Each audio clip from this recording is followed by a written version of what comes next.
சம்பளமே நான் போடுற பிச்சை தானே. உனக்கு உனக்கு நாற்காலி கொடுத்ததே என்னுடைய வரி பணம் தான். நீ ஏன் காசுல நாற்காலியில உட்கார்ந்துட்டு என்னைய நாற்காலியில உட்காரக்கூடாதுன்னு சொல்ற வெக்கமா இல்லை?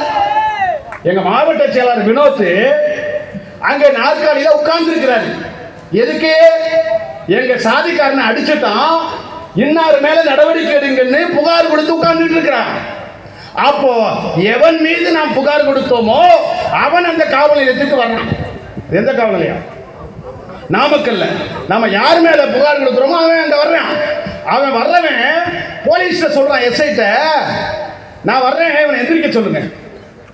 அவன் எஸ்ஐ, அவர் வர்றாரு, கொஞ்சம் எந்திரிப்பா. டேய், நான் யார் என்னை அடிச்சுட்டான்னு சொல்லி புலம்புறனோ அவன் வர்றானா, பாதிக்கப்பட்ட தரப்பில் இருக்கிற என்னுடைய மாவட்ட செயலர் எந்திரிக்கணுமா? இதற்கான காக்கி சட்டை போட வேண்டும்.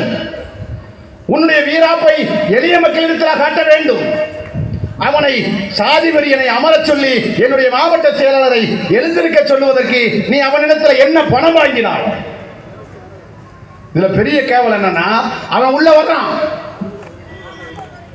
இருசக்கர வாகனத்தில் குடும்பத்தோட வந்தவன் போலீஸ் முன்னாலேயே சாதியை சொல்லி திட்டுறான். அது ரெக்கார்ட் ஆகுது.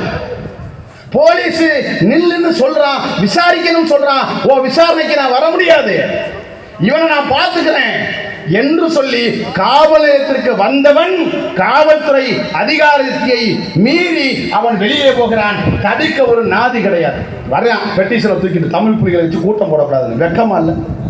ஏடா, நாங்க கூட்டம் போடுறதுக்கு இவ்வளவு நோட்டீஸ் கொடுக்குறையே, உன் சேஷன்லயே வந்து உன்னைய செருப்பு கல்வி அடிச்ச மாதிரி போடான்னு சொல்லிட்டு அவன் சேஷனை விட்டு போறானே, அவனை பிடிக்க துப்பில்ல, அவனை பிடிக்க துப்பில்ல. தமிழ்நாடு போலீஸ் ஸ்காட்லாந்து கிடக்குறான போலீஸ்ங்கிறான். ஆனா நாமக்கல் மாவட்ட போலீஸ் மாடு மேய்க்க கூட லாய்க்கு இல்லைன்னு இப்பதான் நமக்கு தெரியும். கோபமா இருக்கு, ஆத்திரமா இருக்கு. உன் அண்ணன் தம்பி அடிச்சுட்டு அவன் சேஷன்ல வந்து உட்கார்ந்தா நீ விடுவியா? உன் அண்ணன் தம்பிக்கு அக்கா தங்கச்சிக்கு மானம் இருக்கிற போது ஏன் அண்ணன் தம்பிக்கு எங்க அக்கா தங்கச்சிக்கு மானம் இருக்காதாடா? மானம் உனக்கு மட்டும்தானா, எனக்கு இல்லையா?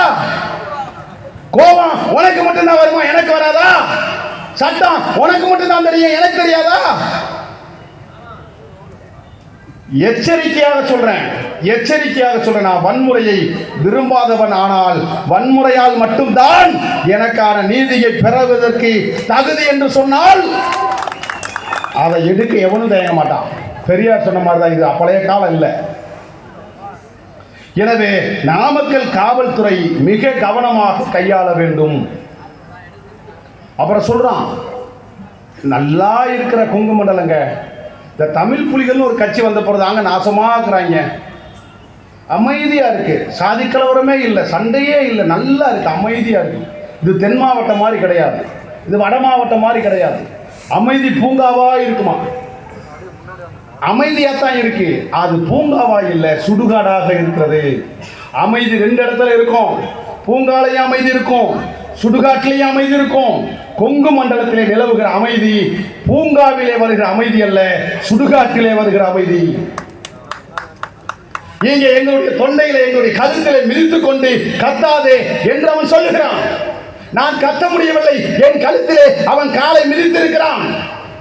ஆனால் காலை கழுத்திலே வைத்து மிதித்துக் கொண்டே சொல்கிறான், பார்த்தாயா பார்த்தாயா, இவன் கத்தவே இல்லை, இவன் சத்தமே போடல அப்படின்றான். வெக்கங்கட்டத்தனமா இந்த சாதிக்காரனும் கழுத்தை மிதிச்சுட்டு கத்தாமலே